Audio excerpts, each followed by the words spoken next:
नमस्कार दोस्तों, Yadav technical education में आपका स्वागत है। आज हम इस वीडियो में भौतिक विज्ञान का इंट्रोडक्शन देंगे। इसके बाद फिजिक्स का फर्स्ट चैप्टर मापन यानी मेज़रमेंट का इंट्रोडक्शन भी बताएंगे। इसके बाद कुछ इम्पॉर्टेंट यंत्रों के नाम बताएंगे जैसे कि भूकंप की तीव्रता का पता चलता है और समुद्र में छिपी हुई वस्तु का भी पता कैसे लगाया जाता है। इसके साथ प्रकाश की तीव्रता, ब्लड प्रेशर मापने की यंत्र कौन सा है। हाँ तो दोस्तों, ये वीडियो अंत तक ज़रूर देखिए। इससे आपको किसी भी इंट्रेंस एग्ज़ाम हो या कंपटीशन एग्ज़ाम हो, लगभग सब में 4 से 5 क्वेश्चन ज़रूर हर साल मिलेंगे। हाँ तो दोस्तों, अब हम आपको बताएंगे भौतिक विज्ञान का इंट्रोडक्शन है। भौतिक विज्ञान का परिचय, general science and life science, समान विज्ञान एवं जीवन विज्ञान जिसे कहते हैं। अब भौतिक विज्ञान यानी विज्ञान की वह शाखा जिसके अंतर्गत पदार्थ, ऊर्जा एवं उनकी पारस्परिक क्रियाओं का अध्ययन किया जाता है, भौतिक विज्ञान कहलाता है। अब भौतिक विज्ञान का चैप्टर फर्स्ट है हमारा मेजरमेंट को 3 प्रकार में बांटा है।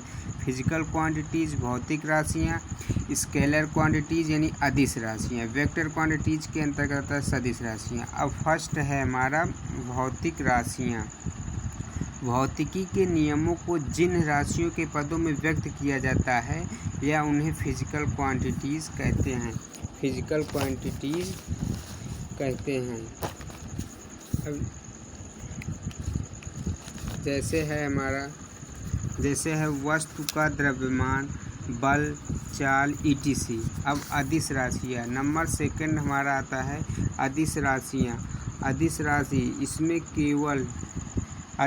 इसमें केवल परिमाण की आवश्यकता होती है परंतु दिशा की आवश्यकता नहीं होती। यानी अदिश राशि में परिमाण की आवश्यकता होती है, दिशा की कोई आवश्यकता नहीं होती। जैसे चाल है, समय हो गया, द्रव्यमान हो गया, आवेश हो गया और विभव हो गया etc।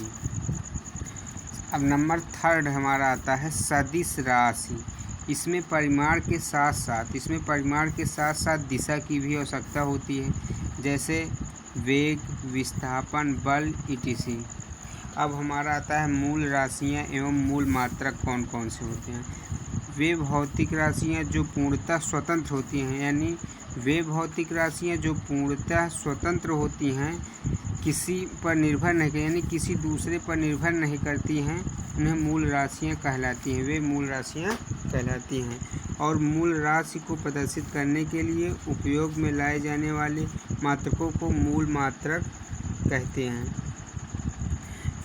अब इनकी संख्या 7 होती है, मूल राशियाँ एवं मूल मात्रक। अब हम जैसे कि आपको इससे पहले पढ़ चुके होंगे मूल राशियों एवं मूल मात्रक को, तो हम आपको इसे बताने की कोशिश कर रहे हैं।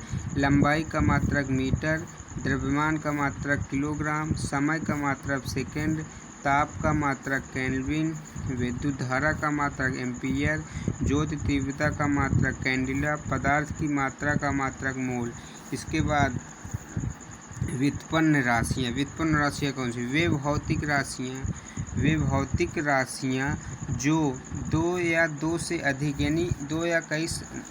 अधिक मूल राशियों से मिलकर बनाई जाती हैं या बनी होती हैं, उन्हें ही व्युत्पन्न राशियाँ कहते हैं। जैसे चाल हो गया हमारा, चाल बराबर दूरी बटा समय। दूरी का मात्रक होता है मीटर, समय का मात्रक होता है सेकंड, तो चाल का मात्रक हो गया मीटर प्रति सेकंड। अब मापन की विभिन्न पद्धतियाँ एवं प्रकार।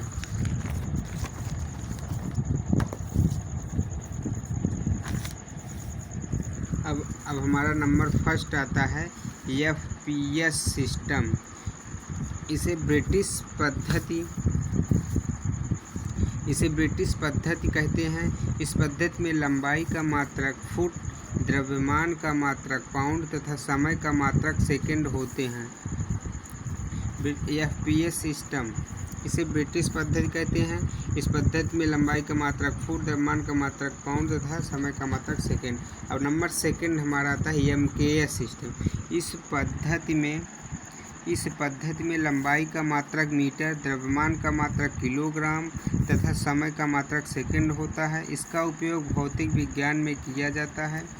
अब नंबर 3 रहता है सीजीएस सिस्टम। इस पद्धति को फ्रेंच या मीट्रिक पद्धति कहते हैं। इसमें लंबाई का मात्रक सेंटीमीटर, द्रव्यमान का मात्रक ग्राम, समय का मात्रक सेकंड। नंबर 4 हमारा आता है एसआई सिस्टम, यानी जो इंटरनेशनल पद्धति ऑफ यूनिट इसे कहते हैं। एसआई सिस्टम इंटरनेशनल पद्धति ऑफ यूनिट, या दूसरे भाषा में इसे हम कह सकते हैं मानव अंतरराष्ट्रीय पद्धति कहते हैं। यह 1 अप्रैल 1957 को लागू हुई।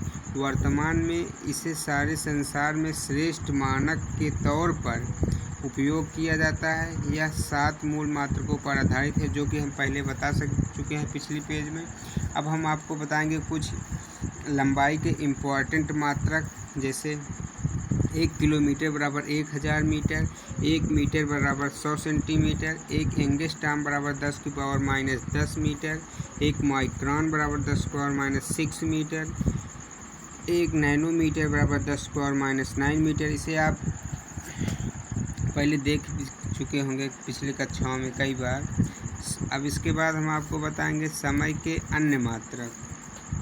1 घंटा बराबर 60 मिनट, 1 मिनट बराबर 60 सेकेंड, 1 माइक्रो सेकेंड बराबर 10⁻⁻6 सेकेंड, 1 नैनो सेकेंड बराबर 10⁻⁹ सेकेंड, 1 पिको सेकेंड बराबर 10⁻⁻12 सेकेंड। अब द्रव्यमान के अन्य मात्रक हम आपको बताएंगे, जैसे कि अधिकतर कई लोग पूछते रहते हैं। 1 टन बराबर 1000 किलोग्राम, 1 क्विंटल बराबर 100 किलोग्राम, 1 किलोग्राम बराबर 1000 ग्राम, 1 माइक्रोग्राम बराबर 10⁻⁻6 ग्राम।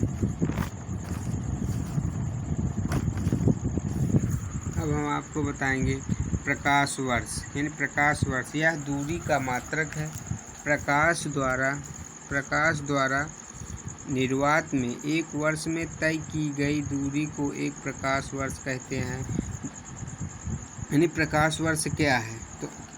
तो यह दूरी का मात्रक है। सबसे सरल, प्रकाश द्वारा 1 वर्ष निर्वात में 1 वर्ष में तय की गई दूरी को एक प्रकाश वर्ष कहते हैं, जो लगभग 5.879 × 10⁻12 मील के बराबर है।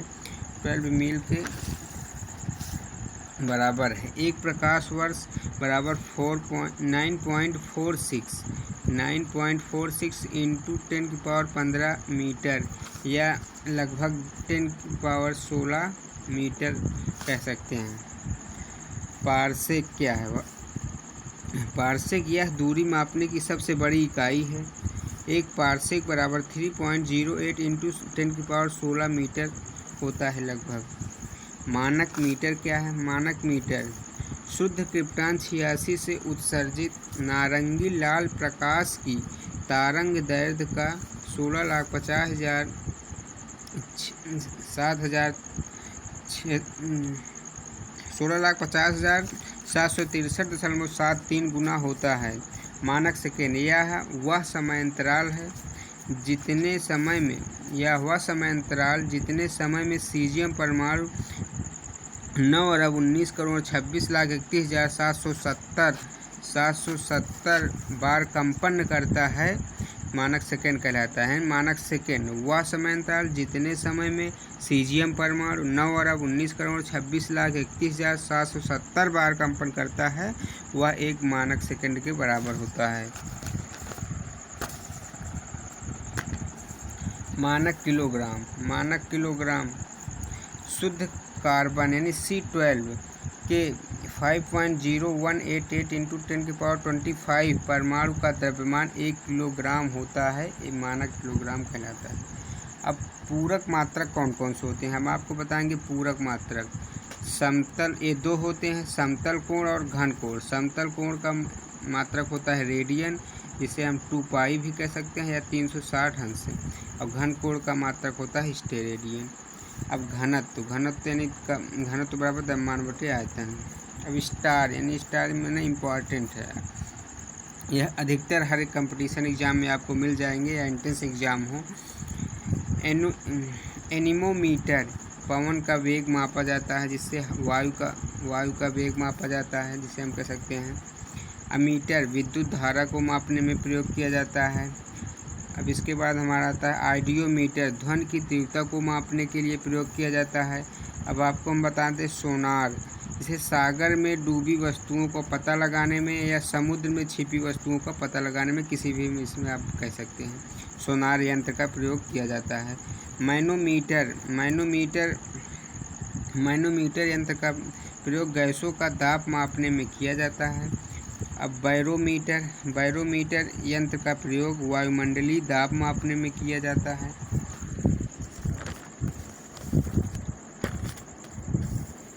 इसके बाद हमारा आता है लैक्टोमीटर दूध या दुग्ध का अपेक्षिक घनत्व या शुद्धता मापने में प्रयोग किया जाता है। इसके बाद हाइग्रोमीटर हो गया हमारा, वायु की आर्द्रता मापी जाती है या वायु की आर्द्रता मापने में प्रयोग करते हैं। अल्टीमीटर समुद्र तल से विमानों की ऊंचाई मापते हैं, इससे अल्टीमीटर यंत्र जो होता है हमारा समुद्र तल में विमानों की ऊंचाई मापने के काम आता है। अब फेदोमीटर यंत्र का प्रयोग समुद्र की गहराई मापने में प्रयोग किया जाता है। इसके बाद थर्मामीटर तो आप जानते होंगे तापमान या टेम्परेचर मापने के काम आता है। अब इसके बाद एक इम्पॉर्टेंट है स्टार है, यहाँ पर 100 अंश सेंटीग्रेड बराबर 373 केल्विन टेम्परेचर के बराबर होता है। अब लक्समीटर का प्रकाश की तीव्रता मापने में प्रयोग किया जाता है।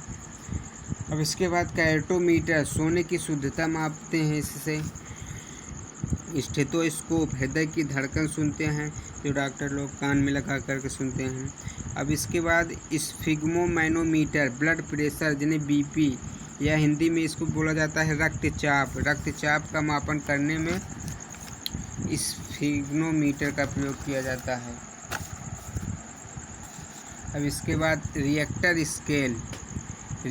स्केल का प्रयोग भूकंप की तीव्रता मापने का पैमाना है, एक प्रकार का है।